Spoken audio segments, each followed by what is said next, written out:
The glass of grape juice flew directly toward my white dress. The purple liquid spread across the fabric like a stain of shame for everyone to see. Skylar Dupree, my own 8-year-old granddaughter, stared at me with a mischievous grin, holding the empty glass in her small hands. The silence lasted barely 2 seconds before the entire living room exploded in laughter. "Skylar, you are terrible!" My daughter-in-law, Tanisha Hayes Dupree, shrieked between bursts of laughter. But there wasn't a hint of a reprimand in her voice. Instead, she seemed proud of what her daughter had done. My son Marcus covered his mouth to hide his amusement, but his eyes glittered with enjoyment. The other guests pointed at my ruined dress and whispered comments they thought I couldn't hear. "Mommy said you don't belong here," Skylar murmured with that false innocence only a manipulated child can display. Her words echoed in my ears like church bells on a Sunday morning, clear and impossible to ignore. Tanisha didn't deny anything. She just kept laughing as she served more cake, acting as if ruining a 64-year-old woman's dress was the perfect entertainment for her birthday party. I stayed seated in that uncomfortable chair, feeling the juice stick to my skin and stain the dress I had bought especially for the occasion. I had spent $150 on that dress, money I truly couldn't afford, but I did it because I thought that maybe, just maybe, this time would be different. I thought perhaps my family would treat me with respect for once in my life. How naive I had been. How foolish to believe that anything had changed after all these years of humiliations and disrespect. My hands trembled slightly as I got up from the chair, but I held my head high. I wasn't going to give them the satisfaction of seeing me break. Not here, not in front of all these strangers who now had a funny story to tell in their own homes about the old woman who was humiliated at a birthday party. "Aren't you going to say anything, Grandma?" Skylar asked in that sweet voice that adults find adorable, but which I recognized as pure venom. The child had been coached for this. Someone had taught her exactly what to say and when to say it. My eyes drifted toward Tanisha, who continued to smile as she cut more pieces of cake, completely satisfied with the show she had orchestrated. "No, sweetie," I replied, in a voice so calm it surprised even me. "I don't have anything to say." I headed toward the kitchen to find something to clean myself with, but I knew the damage was done. The dress was ruined, my dignity trampled, and my heart broken once more by the family who was supposed to love me. In the kitchen, as I futilely rubbed the purple stains with a damp towel, I could hear the laughter continuing in the living room. Someone had turned the music up louder, as if they wanted to celebrate my humiliation with an included soundtrack. My hands moved automatically, wiping and rubbing, but my mind was somewhere else entirely. I was recalling all the times I had come to these family gatherings with hope in my heart, all the times I had brought gifts no one appreciated, food no one ate, and love no one wanted to receive. For years, I had believed the problem was me, that perhaps I didn't know how to approach my own family, that maybe I was too old or too boring to fit into their modern lives. But standing there in that kitchen, with my ruined dress and my pride in pieces, I finally understood the truth I had been denying for so many years. They didn't want me there. They never had. I was just a family obligation they tolerated out of manners, a burden they had to endure on special dates because it was the right thing to do. The music from the living room grew louder and the voices more cheerful. It was as if my absence had improved the party, as if they could finally relax and truly enjoy themselves now that the uncomfortable old woman was out of sight. Skylar was probably receiving congratulations for her mischief, and Tanisha would be telling the story over and over, adding dramatic details each time she repeated it. I left the towel on the counter and headed toward the front door. No one noticed when I grabbed my purse and keys. No one said goodbye when I opened the door. No one asked if I needed help or if I was okay. I just walked out of that house in silence, with my stained dress and my heart finally clear about what I had to do. The fresh night air hit my face as I reached my car. My hands trembled slightly as I searched for my keys in my bag, but it wasn't from sadness. It was something different. It was the feeling of someone who has finally woken up after a very long, very painful sleep. I sat in the driver's seat and looked at myself in the rearview mirror. The woman looking back at me had dry eyes and an expression I hadn't seen in years: determination. That was what I saw in my reflection: pure, cold determination, like December ice. This wasn't the first time my family had treated me like I was invisible. As I drove back to my small apartment, memories began to flow like water from a broken dam. Every week, for the last 5 years, had been a repetition of the same humiliating pattern. The invitations always arrived at the last minute, as if I were an afterthought. "Essie, come over for Sunday dinner. Nothing special, just family." But I knew it was never nothing special to them. I was the filler, the person who completed the head count so the table didn't look so empty. I always arrived with something homemade, a dessert that had taken me hours to prepare, or an appetizer I had seen in a magazine and wanted to try. I spent between $30 and $50 each time on ingredients I truly couldn't afford, waking up at 5 in the morning to have everything ready. And each time, it was the same.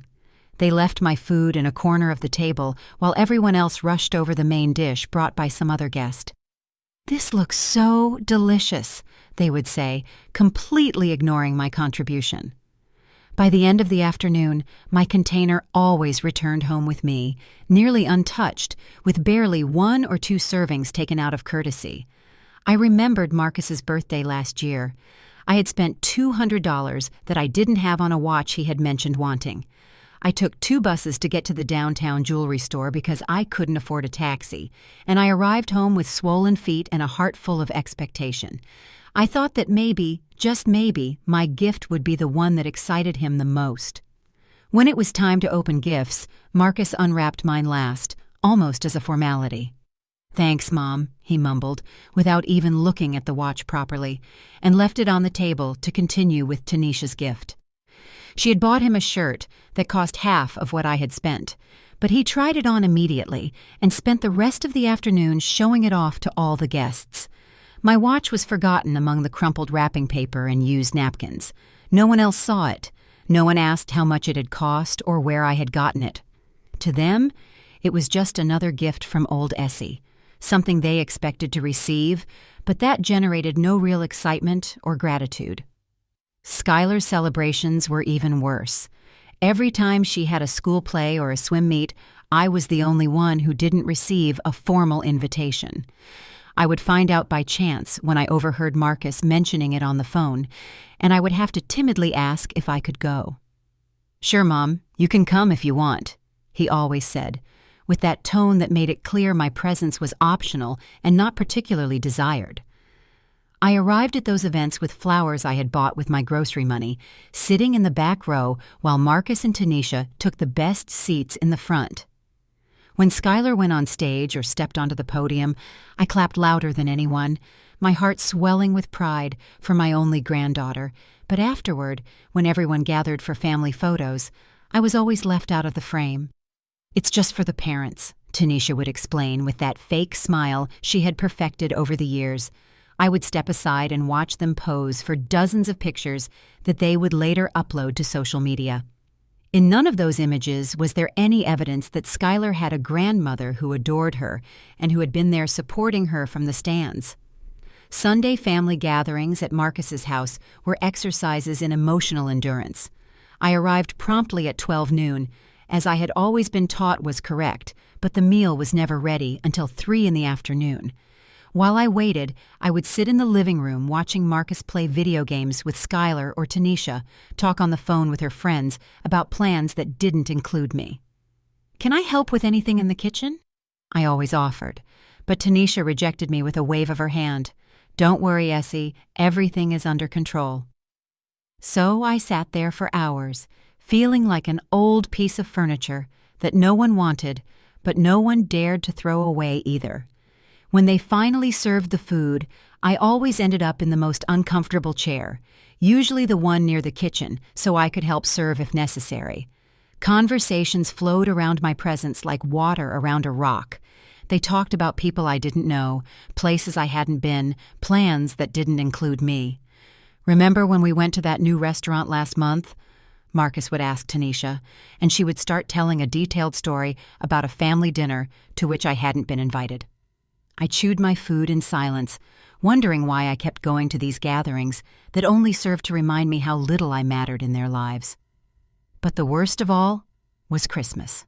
For years, I had spent up to $500 on gifts for Marcus, Tanisha, and Skylar, money I had to save for months by working extra hours at my part-time office job. I wrapped each gift carefully, using expensive paper and elegant bows, writing personal cards with messages full of love. Their gifts for me always arrived unwrapped or hastily wrapped in newspaper. They were usually things they had bought at the last minute at the discount store, or worse, things they no longer wanted and decided to give to me. Once, Tanisha gave me a face cream that was half used, explaining that it hadn't worked well for her. But maybe I would like it. I smiled and thanked them, as if it were the most wonderful gift in the world, because that was what was expected of me. To be grateful, to be humble, to accept the crumbs of affection they decided to give me, and act as if it were a feast. Now, sitting in my car outside my apartment building, with my dress ruined by Skylar's grape juice, I could finally see the whole situation with crystal clarity. It wasn't love that kept me going to those meetings. It was fear. Fear of being completely alone. Fear of admitting that the family for whom I had sacrificed so much for so many years didn't truly want me.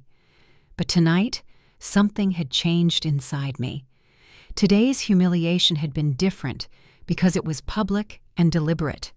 It hadn't been just neglect or thoughtlessness. It had been pure cruelty, specifically designed to make me feel small and insignificant in front of strangers. And I had allowed it to happen. I had sat there accepting the mistreatment as if it were normal, as if it were what I deserved. But no more. The first time Marcus asked me for money, I was 58 years old and had just been widowed. My husband, Robert Bobby Dupree, had died of a heart attack while working in the garden one April morning, leaving me with a small inheritance and a loneliness that I thought my children would fill. How wrong I was. Marcus came to my house 3 weeks after the funeral with red eyes and a story about problems at his job. "Mom, I need $5,000. It's temporary. I swear I'll pay you back in 2 months." He looked so desperate, so vulnerable, that I couldn't say no. That money came from Robert's life insurance, money I had planned to use to fix the leaky roof and replace the old windows in the house. The 2 months turned into 6, then a year. When I finally dared to ask him about the money, Marcus got angry with me. "Seriously, you're going to pressure me for money when you just got widowed? I thought you wanted to help your family." Guilt consumed me for weeks. Maybe I was being selfish. Maybe a good mother shouldn't worry about money when her son was in trouble. That was just the first of many emergencies that required my financial help. The next year, he needed $3,000 to pay off a credit card debt. Then it was $2,000 to cover the deposit for a bigger apartment, then $100 to fix his car. Each time he promised to pay me back, and each time I ended up waiting months without seeing a single dollar returned. But what hurt the most wasn't losing the money. It was the way they treated me after each loan. Instead of gratitude, I received indifference. Instead of respect, I received that condescending attitude that clearly said they expected my help as if it were their right, not my generosity. I vividly remembered the day Tanisha asked me to co-sign for their first house. She was barely 23 and didn't have enough credit history. "Essie, we need you to sign these papers. It's just a formality. You won't have to pay anything. We just need your name so the bank approves the loan." They took me to the bank office dressed in my best suit, the same one I had worn to Robert's funeral. The loan officer explained the terms of the contract, but I barely understood half of what he was saying. Marcus and Tanisha assured me it was routine, that thousands of parents did the same for their children every day. "Just sign here, Mom. Trust us." And I signed. I signed because I wanted to believe that they finally saw me as an important part of their lives. I signed because I thought maybe this would make them value me more. I signed because a naive part of me believed this would turn me into a grandmother that Skylar would remember fondly when she was older. For the first 2 years, Everything seemed to be going well. Marcus had a stable job at a local construction firm, and Tanisha worked part-time at a retail store. They made their monthly payments without problems, and I felt proud to have been able to help them get their first house. I finally had something concrete I had done for my family, something that truly mattered. But then Marcus lost his job. The company he worked for went bankrupt during the economic crisis, leaving dozens of employees without work and without the benefits they had been promised. Suddenly, mortgage payments became impossible to keep up with. I found out about the situation not because they told me directly, but because the bank called me as the co-signer. Ms. Dupree, the payments for the property you co-signed for on Elmwood Avenue are 3 months past due. If they are not brought current immediately, we will have to proceed with the foreclosure process. The bank employee's voice was cold and professional, but his words hit me like a hammer blow to the chest. When I confronted Marcus about the situation, he yelled at me for the first time in his adult life. "It's not my fault I lost my job. Do you think I wanted this to happen? And now you're pressuring me like I'm some kind of criminal." Tanisha was standing behind him with Skylar in her arms, looking at me as if I were responsible for all their problems. That night, I went home and calculated exactly how much money I had saved. If I paid the 3 months of back mortgage payments, I would have less than $1,000 left in my savings account. But if I didn't pay, they would lose the house and my credit would be ruined forever. I had no real option. I paid the $8,000 they owed, practically emptying all my emergency reserves. They thanked me. Marcus mumbled a thank you without looking me in the eye. Tanisha didn't even do that. They acted as if it had been my obligation to pay, as if signing as co-signer had automatically made me responsible for their financial errors. And the worst part was that, technically, they were right. The following months were a hell of constant calls from the bank. Every time Marcus and Tanisha were late on a payment, I was the first to find out. My phone would ring at 8 in the morning with bank employees reminding me of my contractual obligations, as if I were a professional debtor instead of a mother who had wanted to help her son. I had to get a second job cleaning offices at night to cover the payments when they couldn't. I arrived home at 11 at night with a sore back and hands cracked by the chemicals, all to keep afloat a house in which I was not welcome, because that was the ultimate insult. After all the money I had put in, after risking my financial stability for them, I was still treated like an awkward visitor when I went to their house. They never offered me a key. They never told me, "This is your home too." They never acknowledged that without my sacrifice, they would be living in a rented apartment or back with their parents. The situation worsened when they decided to remodel the kitchen. "It's an investment," Marcus explained when he asked me for another $4,000 for the new cabinets and appliances. "It's going to increase the property value." I knew it was a lie. I knew they simply wanted a nicer kitchen and expected me to pay for it. But I felt so trapped at that moment that I agreed. I worked double shifts for 6 months to raise that money. My feet swelled so much that I had to sleep with my legs elevated, and I developed chronic back pain that still bothers me to this day. All to pay for wood cabinets that Tanisha had seen in a magazine and decided she needed in her kitchen. The inauguration of the new kitchen was a party for 30 people to which I was not invited. I found out through the photos Marcus uploaded to Facebook, where everyone appeared to be toasting and celebrating the kitchen I had paid for.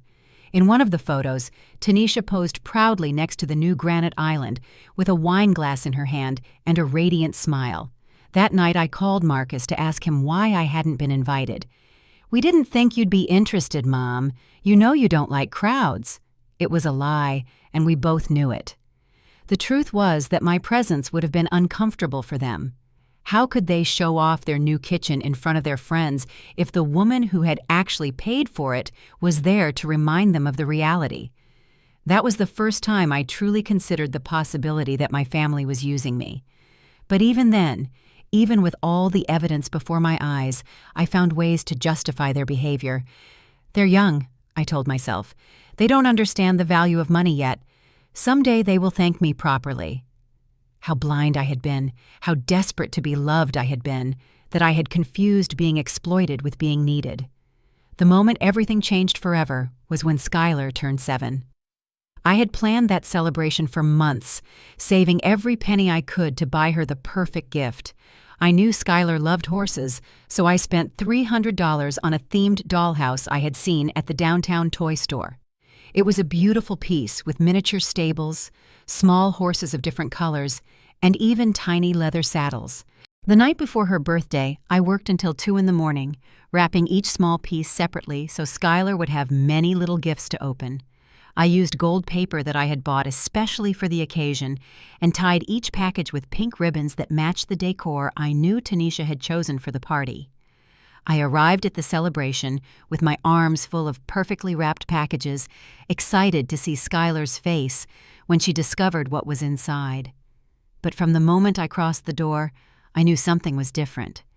Tanisha greeted me with a tense smile, and Marcus avoided eye contact with me completely. "Essie, so glad you made it," Tanisha said with that sweet fake voice she had perfected over the years. "Can you put the gifts over there on that table?" She pointed to a small table in the corner, far away from where all the other gifts were piled up. It was evident that my gifts were being segregated from the rest, as if they weren't good enough to mix with the others. The party was full of children Skylar's age and their parents, people I didn't know, but who were clearly part of Marcus and Tanisha's social circle.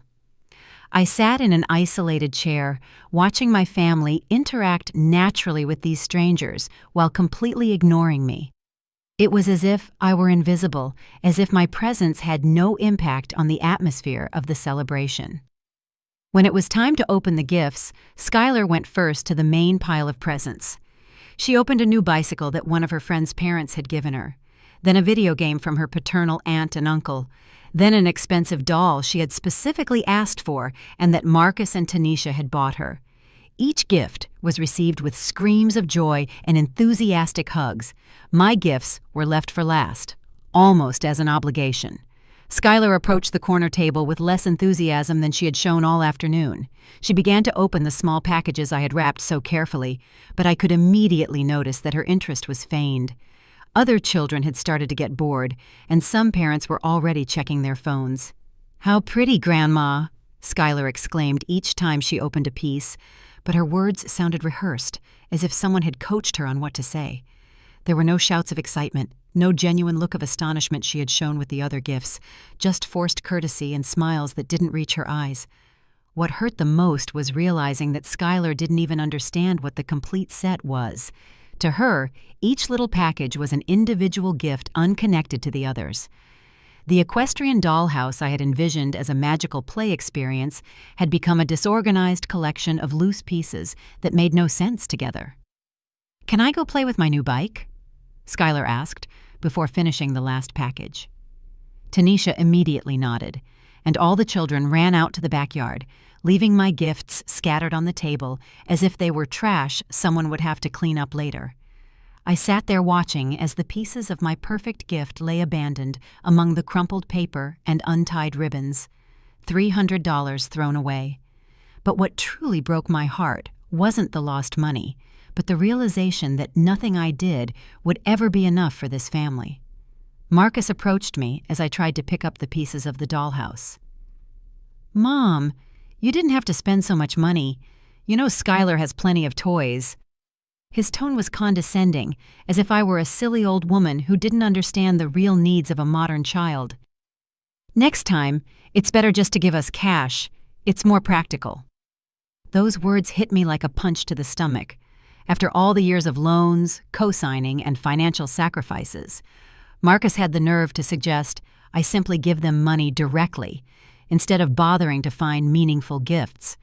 To him, I had become nothing more than an ATM with legs. That night, when I arrived home with the remnants of the dollhouse Skylar had abandoned, I sat in my kitchen and cried for the first time in months. I didn't cry about the money spent or the rejected gift. I cried because I had finally understood that I was not a cherished grandmother in that house. I was a convenient provider of funds who was tolerated as long as I remained financially useful. The following months were a succession of increasingly brazen requests. Marcus needed money to fix the air conditioning. Tanisha wanted me to pay for Skylar's piano lessons. Skylar needed new clothes for the private school they had decided to send her to without consulting me, despite the fact that I was paying a significant part of her educational expenses. Each request was accompanied by the same attitude, that it was my responsibility as a mother and grandmother to provide these funds. They never presented themselves as favors or as loans that would someday be repaid. They were demands disguised as normal family requests. The last straw came when Tanisha asked me to pay for their family summer vacation. "Skylar has never been to the beach," she explained with that manipulative voice she had perfected. "All her friends are going with their families this summer. We don't want her to feel excluded." The vacation package cost $2,500. It was money I didn't have without completely emptying my emergency account, but the emotional pressure was overwhelming. The image of Skylar feeling left out of her classmates' conversations broke my heart. What kind of grandmother would let her granddaughter miss out on important experiences because of money? I paid for the vacation, working extra shifts for 3 months to cover that expense without being completely without savings. And while I worked extra hours cleaning offices until my knees ached, my family enjoyed a week in the Bahamas, uploading happy photos to social media from expensive restaurants and paradise beaches. Was I invited to join them? Of course not. "We didn't think you'd be interested, Mom. You're not really a beach person," Marcus explained when they returned, tanned and relaxed, as if the fact that I had paid for the entire trip didn't even entitle me to be considered for an invitation. It was at that moment, seeing the photographs of my family's vacation, funded by me, but without me, that something definitively broke inside me. It wasn't love I felt for this family. It was an addiction to being needed, a desperation to maintain some kind of connection, even if it was toxic and unilateral. And now, after the humiliation of this night, after Skylar threw grape juice on me in front of strangers while my whole family laughed, the moment of truth had finally arrived. I could no longer deceive myself into thinking things would get better, or that someday they would properly thank me for everything I had sacrificed for them. It was time for them to learn how much they truly depended on the old Essie they loved to humiliate. On Monday morning, I woke up with a mental clarity I hadn't felt in years. I hadn't cried during the night or lost sleep, wondering if perhaps I had overreacted to the birthday events. For the first time in a long time, I knew exactly what I had to do and how I was going to do it. I had a quiet breakfast while reviewing all the documents I had kept in my safety deposit box for the past 6 years: loan contracts, bank transfer receipts, co-signer documents, receipts for payments I had made on behalf of Marcus and Tanisha. It was staggering to see it all together. I had spent more than $43,000 in total, keeping my family's financial life afloat. I made the first call at exactly 9 in the morning. I dialed the number for attorney Silas Jenkins, the lawyer who had handled my husband Robert's will. Silas was 72 years old, but his mind was still sharp as a scalpel. For the last few years, he had handled some minor matters for me, mainly related to my life insurance and some employment contracts. "Good morning, Attorney Jenkins. This is Estelle Dupree. I need you to help me with an urgent family matter. I need to review all the legal implications of withdrawing my name as the co-signer on my son's house mortgage." My voice sounded firmer than it had in months. There was a pause on the other end of the line. Silas had known Marcus since he was a child and knew how difficult my financial situation had been since Robert's death. "Estelle, are you sure you want to do this? Once you withdraw your co-signature, the bank could demand immediate payment of the full balance or proceed with foreclosure." "Exactly," I replied with a calm that surprised me. "That is precisely what I want to happen." I briefly explained the events of the previous day, without going into emotional details, sticking only to the concrete facts. Silas listened in silence, asking occasional questions about dates and amounts. "I understand your situation, Estelle.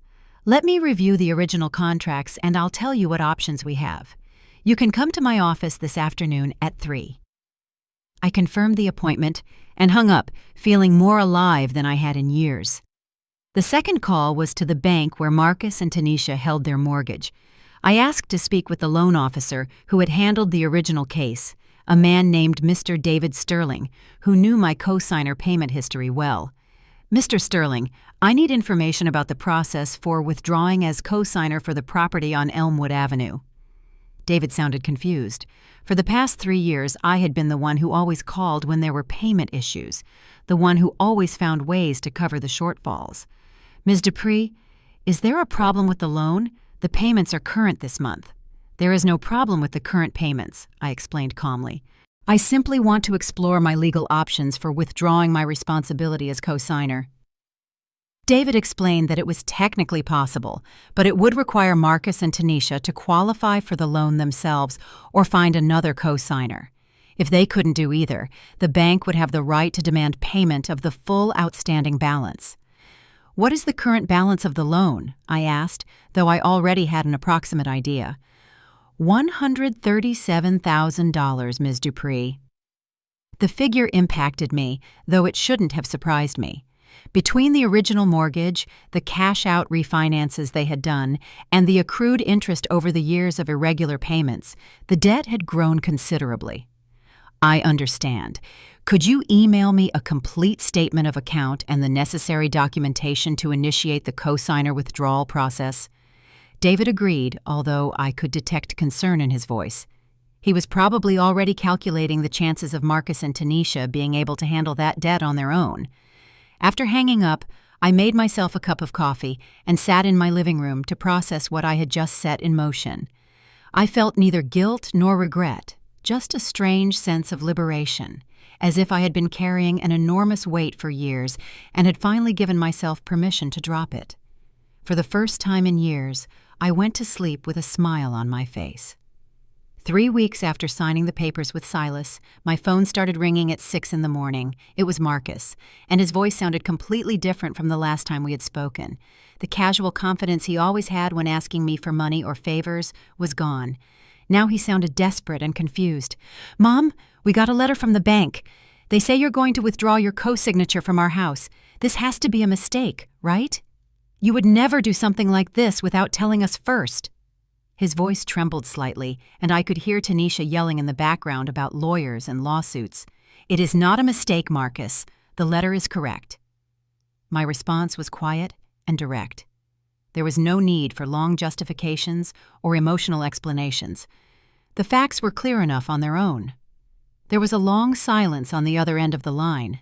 I could hear his accelerated breathing as he processed what I had just confirmed. "Why would you do this, Mom? Is it because of what happened at the party? That was just a kid's prank."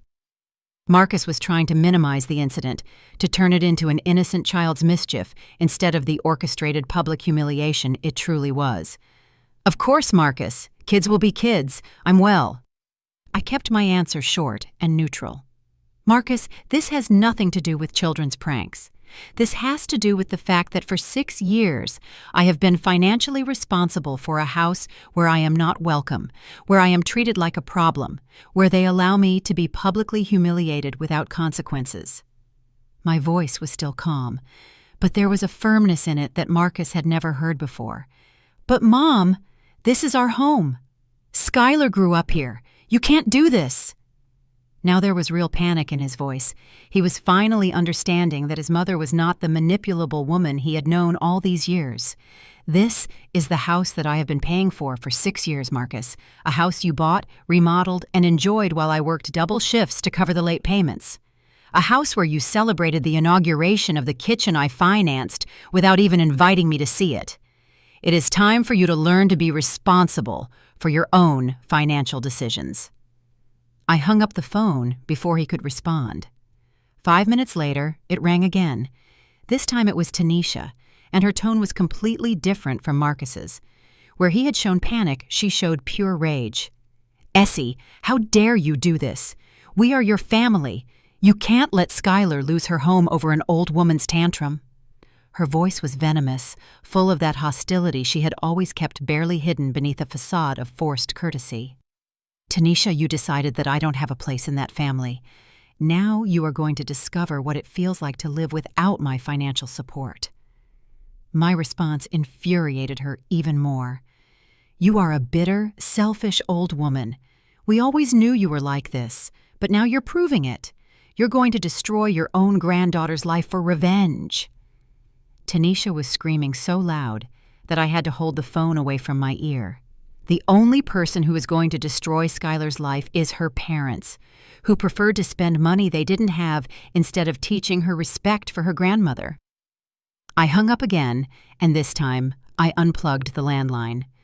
For the next few days, they tried every strategy to make me change my mind. Marcus showed up at my job, waiting for me in the parking lot with red eyes and looking like he hadn't slept in days. "Mom, please, let's talk like adults. I know you're hurt by what happened, but this is going too far. We can fix things." "Marcus, for 6 years, I have acted like an adult, working extra hours to maintain your house while you treated me like I was invisible. Now it's your turn to act like an adult and face the consequences of your actions." I didn't stop to hear his response. I simply walked to my car and drove away. The next tactic was sending Skylar. One afternoon when I got home from work, I found my granddaughter sitting on the steps of my building with her school uniform dirty and tears in her eyes. She had walked 8 blocks from her school to my apartment, something her parents would never have allowed her to do under normal circumstances. "Grandma, Mom says you're going to make us lose our house. Is it true?" Her little eyes were red from crying, and for a moment I felt a pang of guilt in my chest. But then I remembered how those same eyes had looked at me with contempt as she threw grape juice on my dress. "Skylar, tell your mom that adults make adult decisions. This situation is not your responsibility." I walked her back to her house, staying firm despite her tears and innocent questions about why Grandma no longer helped them.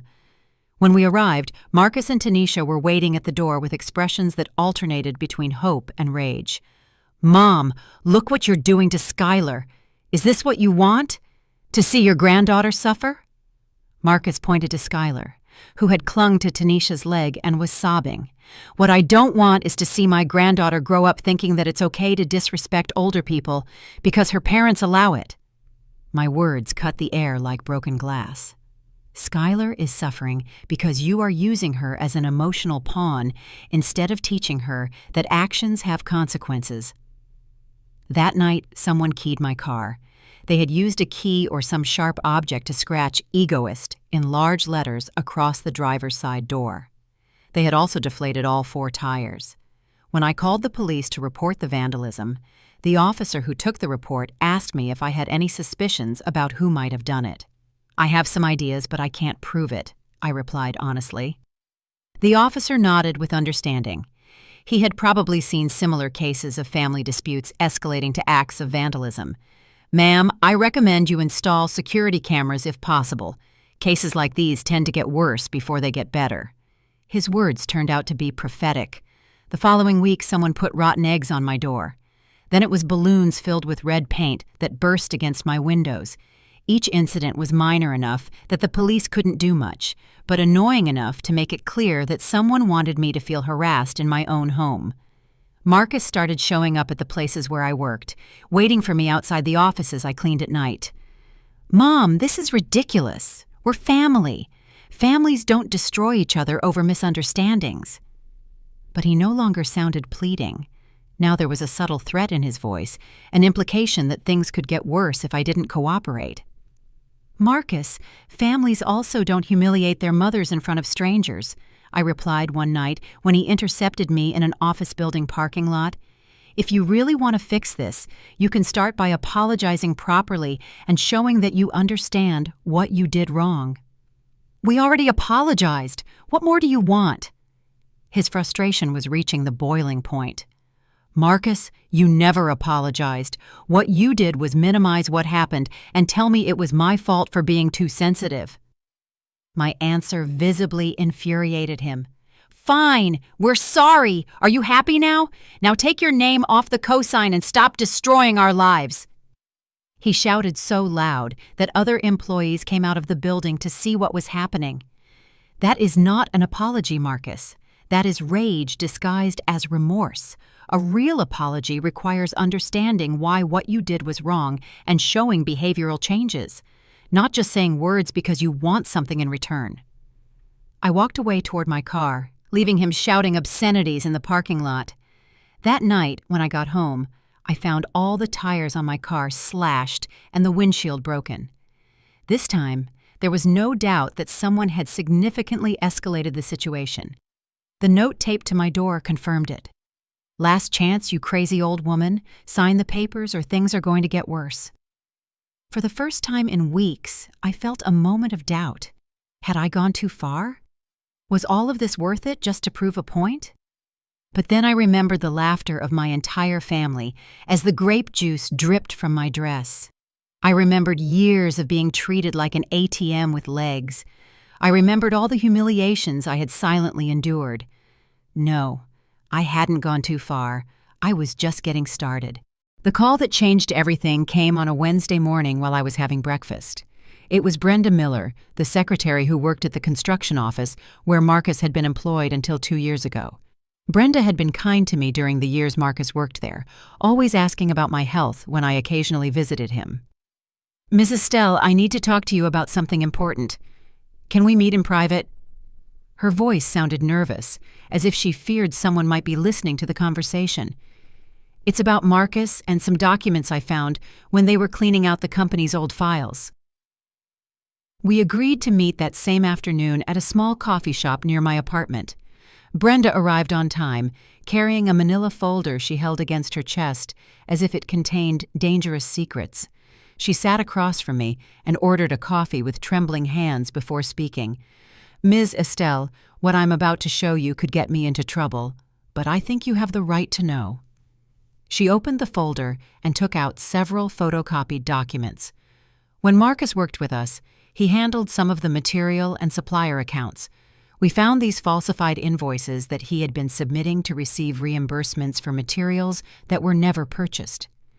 The papers she showed me were copies of invoices where Marcus's handwriting had been altered to increase the amounts. A lumber invoice for $300 had been modified to show $1,300. A cement invoice for $200 had been changed to $700.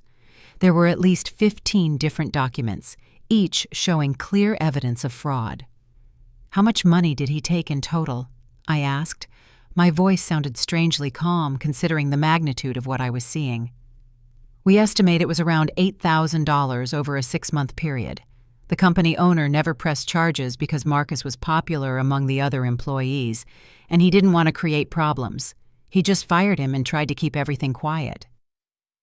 Brenda looked at me with compassion, probably expecting me to react with shock and tears.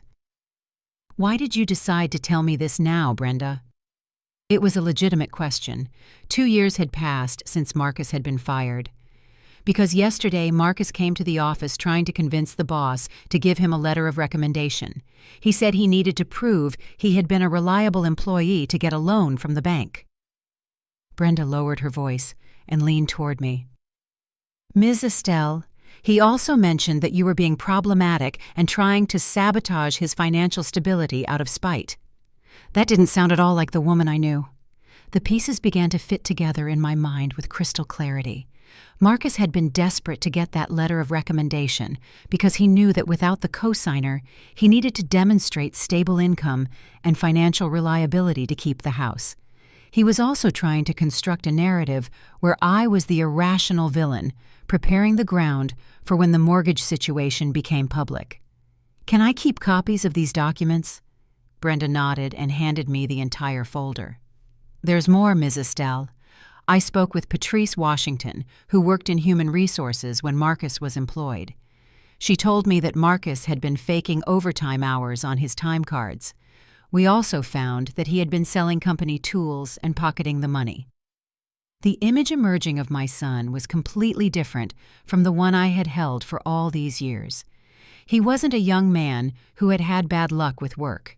He was someone who had been systematically committing fraud, stealing from his employers, and building his lifestyle on lies and stolen money. Does Brenda know other people who worked with Marcus and might have similar information?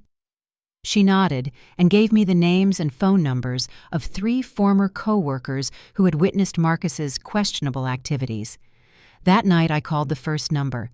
It was Darren Scott, a construction supervisor who had worked directly with Marcus. "Ms. Dupree, your son has serious honesty problems. I was the one who discovered he was stealing tools and selling them online. When I confronted him, he threatened to accuse me of theft if I said anything." The second call was to Patrice Washington, who told me about the faked overtime hours and also about something that chilled me. Marcus used to brag about how he had tricked his mother into co-signing for his house.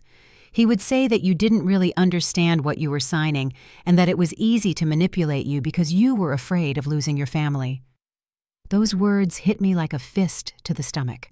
Not only had I been the victim of financial fraud, but I had been the victim of calculated emotional manipulation. Marcus had used my love for him and my fear of loneliness to turn me into his personal financial guarantee. I made the third call to Leonard Bell, an accountant who had handled some of the construction company's accounts.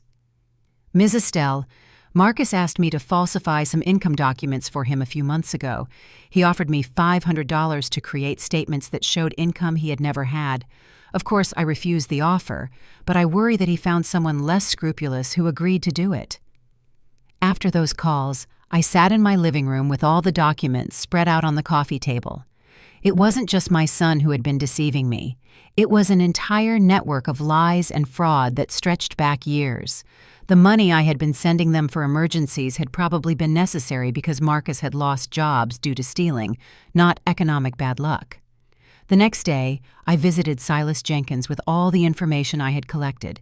His eyes progressively widened as he reviewed each document, each testimony, each piece of evidence I had gathered in less than 24 hours. "Estelle, this is very serious. Your son has not only committed fraud against previous employers, but has also defrauded you.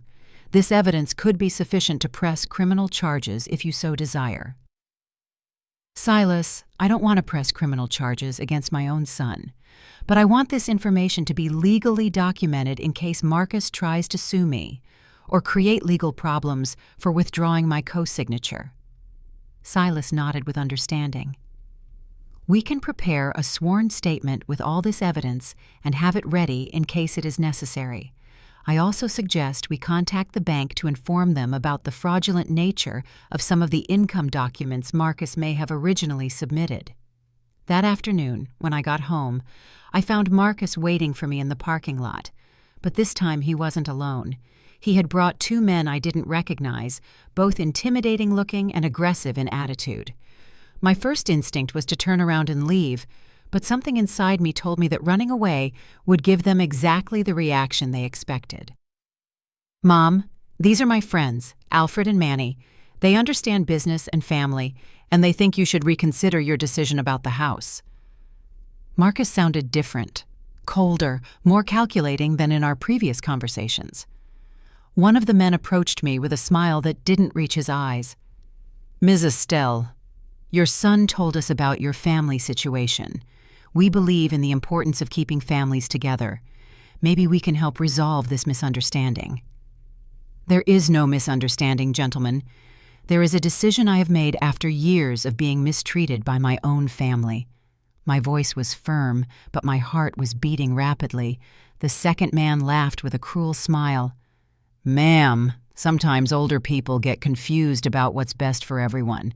Maybe you need someone to help you see things more clearly." It was at that moment that I understood Marcus had crossed a line I never thought he would cross. He was willing to use physical intimidation against his own mother to get what he wanted. But what he didn't know was that now I had weapons he had never imagined I possessed. "Marcus, tell your friends to leave, and tell your wife that the threats and vandalism are going to stop right now, or all the information I have about your fraudulent activities will go directly to the relevant authorities." The expression on his face changed immediately. "What are you talking about?" I took out my phone and showed him a photo of one of the falsified documents Brenda had given me. "I'm talking about this and much more. Now get off my property before I call the police." For the first time in our lives, I was the one who held all the power. The summons arrived on a Tuesday morning. It was a formal lawsuit filed by Marcus and Tanisha against me, accusing me of malicious family abandonment and intentional destruction of family assets. They had hired a lawyer named Arthur Trevino, who apparently specialized in family disputes and elder manipulation cases. When I showed the documents to Silas, he laughed for the first time since he had started handling my case. "Estelle, this is exactly what we expected them to do. By suing you, they have opened the door for us to present all the evidence we have compiled about Marcus's fraudulent activities." The lawsuit alleged that I had abused my position as co-signer to emotionally manipulate a young family and had used financial blackmail for personal revenge. According to the document, I was a confused, vindictive older woman who was destroying my granddaughter's stability due to irrational resentments. Silas, they really think they're going to win this case? The absurdity of their allegations seemed evident to me, but I knew the legal system sometimes worked in unpredictable ways. Estelle, they don't expect to win this case. What they expect is to pressure you to get scared and withdraw your co-signer cancellation request before we get to trial. It's a legal intimidation tactic. But what they don't know, Silas organized all our documents on his desk, is that we have enough evidence not only to defend ourselves, but to file a counterclaim for fraud and restitution. Preparation for the trial took 3 intense weeks. Silas had contacted Brenda Miller, Darren Scott, Patrice Washington, and Leonard Bell as witnesses. He had also obtained official documents from the bank showing all the payments I had made as co-signer over the past 6 years, a total of $23,400 in payments that Marcus and Tanisha had been unable to cover. On the day of the trial, I arrived at the courthouse wearing my best black suit and carrying a folder with copies of all the evidence. Marcus and Tanisha were sitting on the other side of the room with their lawyer, avoiding eye contact with me. Tanisha was wearing a conservative dress and a practiced victim expression, while Marcus looked tense and nervous. The judge was a woman around 50 years old named Honorable Judge Evelyn Thorne. She had read all the pretrial documents and seemed to have little patience for cases she considered frivolous family disputes. Her first question was direct. "Mr. Trevino, explain to me exactly what Ms. Dupree violated by exercising her legal right to withdraw her co-signature from a mortgage loan." Marcus's lawyer stammered for a moment before responding. "Your Honor, our position is that Ms. Dupree is using this legal right maliciously with the specific intention of causing emotional and financial harm to her family." "I understand your position, Mr. Trevino. But can you cite any legal precedent that establishes that exercising a legal right becomes illegal based on the person's emotional motivations?" The judge was clearly unimpressed with the plaintiff's arguments. When it was Silas's turn to present our defense, he began by showing the complete chronology of my financial support to Marcus and Tanisha. "Your Honor, Ms. Dupree is not acting out of malice. She is acting as any reasonable person would after years of financial and emotional abuse." He presented copies of all the bank transfers I had made, all the mortgage payments I had covered, and all the loans I had granted that had never been repaid. The total amounted to $43,200 over 6 years. Furthermore, Your Honor, we have discovered evidence that Mr. Marcus Dupree has been involved in fraudulent activities that directly affected Ms. Dupree's ability to make informed financial decisions. Silas began presenting the falsified documents that Brenda had found, the sworn statements from Marcus's former co-workers, and the evidence that Marcus had been lying about his income and job stability for years. Marcus's lawyer stood up abruptly. "Objection, Your Honor! This evidence is not relevant to the issue of the mortgage co-sign." Judge Thorne looked at him with a severe expression. "Mr. Trevino, you opened the door to the question of character and motivations when you alleged that my client was acting maliciously. Mr. Marcus Dupree's previous conduct is absolutely relevant to establishing a pattern of dishonest behavior toward his mother." Brenda Miller was the first witness to take the stand. She spoke clearly and calmly about the fraudulent documents she had found, about the admissions Marcus had made about manipulating his mother, and about his recent attempt to obtain false letters of recommendation. Ms. Miller, did Mr. Marcus Dupree ever express remorse for defrauding his previous employer? Silas asked. No, sir. In fact, when I spoke with him last week, he told me that his mother was a difficult woman who didn't understand how modern families work. He said she was being selfish for not continuing to support them financially. When Darren Scott testified about the theft of tools and the threats Marcus had made to him, I could see the judge's expression hardening more and more. When Patrice Washington told about the faked overtime hours and Marcus's derogatory comments about my supposed naivete, the judge took extensive notes. The most impactful moment came when Silas called me to the stand to testify. I had practiced my testimony for days, but when the moment came to speak, the words flowed naturally. Your Honor, for 6 years I have worked double shifts, emptied my savings, and mortgaged my financial future to keep afloat a family that treated me like I was invisible. I paid for vacations I was not invited to, for renovations I could not enjoy, for a house where my presence was tolerated but not desired. I described the incident at Tanisha's birthday party, the public humiliation I had suffered, and the years of emotional abuse I had silently endured. Your Honor, the day my own granddaughter threw grape juice on me while my whole family laughed, I finally understood that it wasn't love that kept me helping them. It was fear. Fear of being alone, fear of admitting that the people for whom I had sacrificed everything didn't truly want me. When Marcus's lawyer tried to cross-examine me, his questions focused on trying to paint me as a confused, vindictive older woman. Ms. Dupree, isn't it true that you are doing this out of spite because you felt offended at a family party? No, sir. I am doing this because I finally understood that for years I have been the victim of emotional and financial fraud. My son and his wife built their lifestyle on lies and on my money, and when I tried to set boundaries, they resorted to intimidation and vandalism. I presented the photographs of the damage to my car, the written threats I had received, and testified about the intimidating men Marcus had brought to pressure me. Your Honor, a mother who truly loves her family does not resort to physical intimidation when that family sets reasonable financial boundaries. When all the testimonies ended, the judge retired to deliberate for 1 hour. When she returned, her verdict was clear and unequivocal. This court finds that Ms. Estelle Dupree has acted within her legal rights in withdrawing her co-signature from the mortgage loan in question. Furthermore, this court finds compelling evidence of a pattern of fraudulent and manipulative behavior on the part of Mr. Marcus Dupree toward his mother. The judge ordered that the lawsuit against me be dismissed completely. Furthermore, she ordered that Marcus and Tanisha pay all my legal costs, a total of $4,500. She also issued a restraining order prohibiting them from contacting me or approaching my property for 1 full year. Mr. Marcus Dupree, this court warns that any future harassment or intimidation toward your mother will result in criminal charges. Ms. Dupree has the right to live free from threats and manipulation, even when those threats come from members of her own family.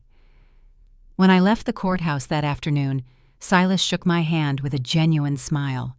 Estelle, you won more than a legal case today. You won your freedom. For the first time in 6 years, I felt completely free. 2 years have passed since the day of the trial. 2 years in which my life has changed in ways I never would have imagined possible. I am sitting in the small coffee shop that I opened with the money I had been spending on keeping Marcus and Tanisha's financial life afloat. Robert's Corner is named after my late husband, and every morning when I open the doors, I feel as if he is here with me, proud of the woman I have finally become. The coffee shop is located downtown, in a space I rent for $900 a month. With the $4,500 that Marcus and Tanisha had to pay me for legal costs, plus the savings I had accumulated by no longer having to cover their expenses, I was able to make the necessary renovations and purchase the initial equipment. It is not a luxurious place, but it is mine. The walls are painted a warm cream color. There are plants in every corner, and soft jazz music creates a cozy atmosphere. I serve fresh coffee, homemade pastries that I bake every morning, and simple sandwiches for lunch. My regular customers include area office workers, college students, and senior couples who come to enjoy a quiet environment. Brenda Miller became my first part-time employee. After she testified on my behalf, she lost her job at the construction office because the boss feared retaliation from other corrupt employees. "Ms. Estelle," she told me when I offered her the job, "working for you is an honor. I finally get to work for someone who values honesty." The coffee shop generates enough income to cover my living expenses and allows me to save a small amount each month. It is not a fortune, but it is honest stability built on my own efforts, not on the manipulation of others. Every dollar that enters my register is clean, earned through hard work and fair dealing with my customers. The mornings are my favorite. I arrive at 5:30 to start baking the day's pastries. The aroma of cinnamon and coffee filling the empty space gives me a feeling of peace I hadn't experienced in years.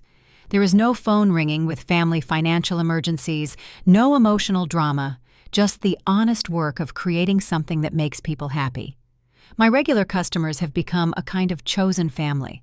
There is Mrs. Hortensia, a 75-year-old woman who comes every Tuesday and Thursday for a latte and tells me about her grandchildren who live in another city.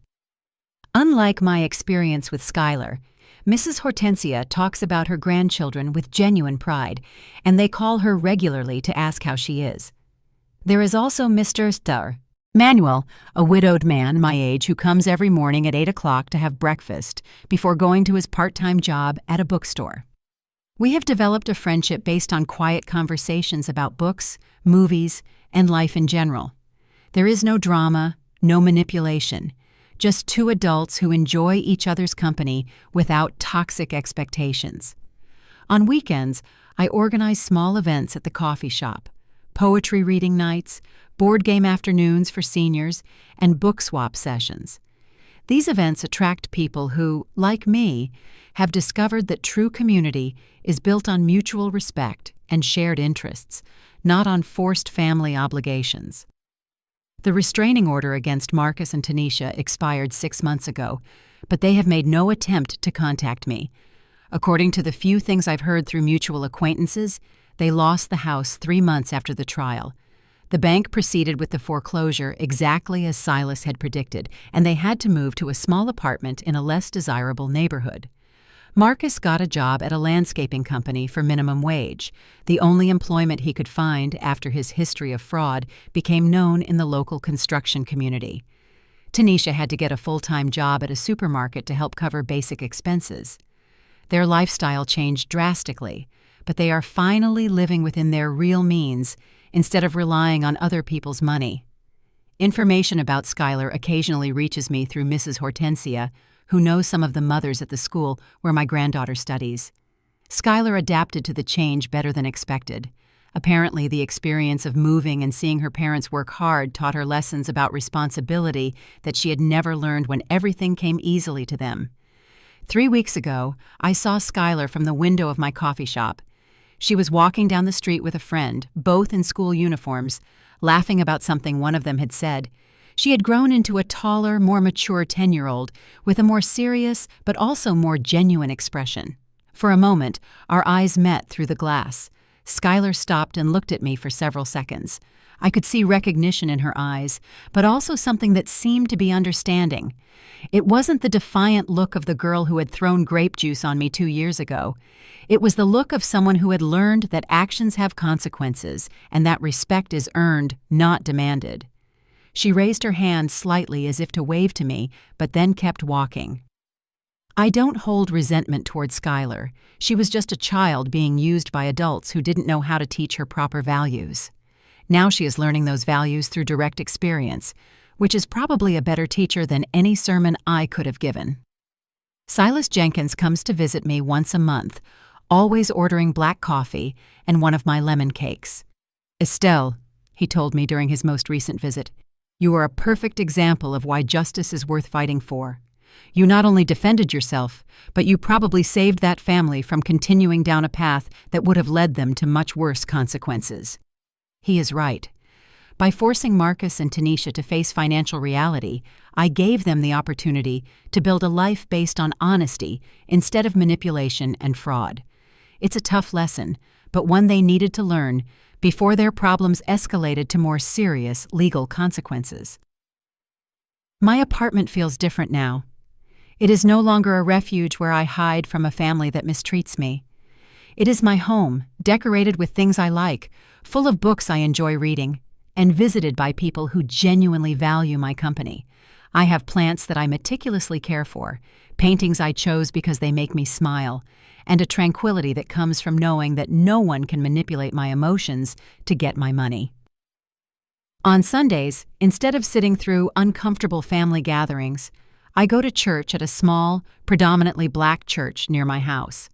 After the service, I often have lunch with other members of the congregation who have become genuine friends. They are people who know me as Estelle, the coffee shop owner, not as Estelle, the mother who can be financially exploited. This morning, as I prepared the coffee for another day of honest work, I looked at myself in the small mirror I have behind the counter.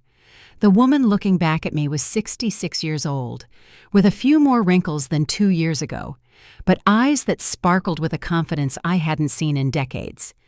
I am not rich. I don't have a big family to celebrate me on holidays. I don't have grandchildren who call me to tell me about their school achievements, but I have something I hadn't had in years: self-respect and control over my own life.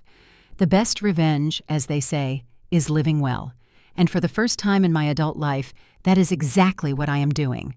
This afternoon, as I locked up the coffee shop after another successful day, I noticed a familiar figure standing across the street. It was Marcus, thinner and in dirty work clothes, watching my cafe from a distance. He didn't approach. He didn't try to come in. He just stood there for a few minutes before moving on. In his eyes, I saw something I had never seen before: respect, maybe even a little pride. His mother, the woman he had underestimated for so many years, had built something of her own with her own hands. She was no longer the victim he could manipulate. She was an independent businesswoman who had found her own dignity. I locked the cafe door, turned off the lights, and walked home under the afternoon sun. Tomorrow would be another day of honest work, another day of living life on my own terms, and I couldn't be happier. 6 more months have passed, and this November morning I woke up to the news that my coffee shop had been selected as Small Business of the Month by the local Chamber of Commerce. The recognition plaque will arrive next week, along with an article in the local newspaper that will include my photograph and the story of how a 66-year-old woman started her first business. The irony is not lost on me. For decades, no one in my family saw me as capable of achieving anything significant on my own. I was just the older woman they could use to solve their financial problems. Now, strangers recognize me as a successful entrepreneur who has contributed positively to the community. Brenda brought me my coffee this morning with a radiant smile. "Ms. Estelle, my daughter asked me yesterday if you could give her advice on how to open her own bakery. She says you are her inspiration for older women who want to keep growing." I laughed when I heard this, remembering how many times Marcus and Tanisha had insinuated that I was too old to understand the modern world. The Chamber of Commerce recognition includes an invitation to speak at a seminar on entrepreneurship for seniors. Apparently, my story has inspired other people in my age range who believed it was too late to start something new. The event coordinator explained that there is a growing demand for stories like mine, stories of people who found their purpose after 60. Mr. Manuel has become more than a regular customer. Over the last few weeks, we have started taking walks in the park on Sundays after I close the coffee shop. Yesterday, he brought me wildflowers he had picked during his morning walk, a simple gesture, but full of genuine consideration. It is refreshing to be with someone who wants nothing from me except my company. "Estelle," he told me yesterday as we shared a slice of apple pie, "it's admirable how you built all of this after what you went through with your family." We rarely talk about my previous situation, but when we do, he always refers to it with respect and understanding, never with pity or judgment. Last week, I decided to expand the cafe's menu to include more elaborate home-cooked meals. I now serve stews, soups, and traditional dishes that I prepare every morning before opening. The demand has been so high that I am considering hiring another part-time person to help with the cooking. It is strange to think that less than 3 years ago, I was worrying about how to pay my own bills, and now I am creating jobs for others. The weekend events have evolved too. This Saturday, we will have our first story swap night, where customers can share meaningful life experiences. The idea came up when Mrs. Hortensia mentioned that many older people feel invisible in a society that primarily values the young.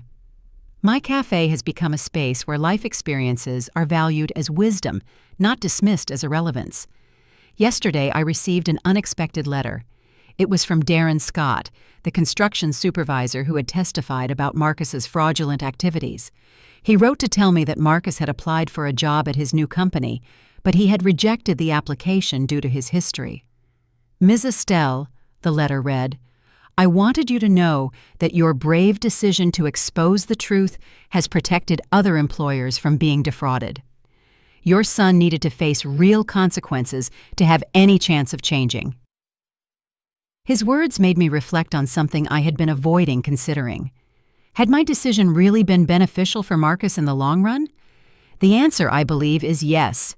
For years, my constant financial rescues had taught him that he could escape the consequences of his actions. Now, for the first time in his adult life, he is experiencing the direct connection between decisions and results. Brenda told me she saw him last week working in the garden of a house in our neighborhood. He looked tired but focused on his work, something she had never observed in him during the years he worked at the construction office. He looked different, she told me, more serious, as if he finally understood that honest work requires honest effort. 2 weeks ago, while organizing old papers in my apartment, I found a photograph of the family they had taken on the Bahamas vacation that I had paid for. In the image, Marcus, Tanisha, and Skylar were smiling radiantly on the beach, tanned and relaxed, with no indication that those vacations had been financed by someone who wasn't welcome to join them. For the first time, I was able to look at that photograph without feeling pain. Instead, I felt a strange kind of satisfaction. Those had been the last vacations funded by unearned money. Any future trips that family took would be paid for with honest work and responsible planning. In a way, my refusal to continue being their unlimited financial source had been the best gift I could have given them. My therapist, Dr. Laura Munoz, suggested that I start writing a journal about this experience. Estelle, she told me during our most recent session, your story could help other people who are living similar situations of family financial abuse. Many people, especially women your age, feel trapped in toxic patterns because they believe they have no options. I have started writing at night after closing the cafe. It is not easy to revisit all those years of manipulation and self-deception, but it is also liberating to put into words what I lived and how I found the strength to change it. Perhaps someday these reflections can become something more formal, a book or a series of articles that help others in similar situations. What surprises me the most about this new phase of my life is how productive I feel. For years, my energy had been constantly drained by family crises and financial emergencies that never ended. Now, that same energy is channeled into creating, building, and contributing in positive ways. It is as if I have discovered reserves of creativity and ambition that had been dormant for decades. Last month, a young reporter from the local newspaper interviewed me for an article on women entrepreneurs.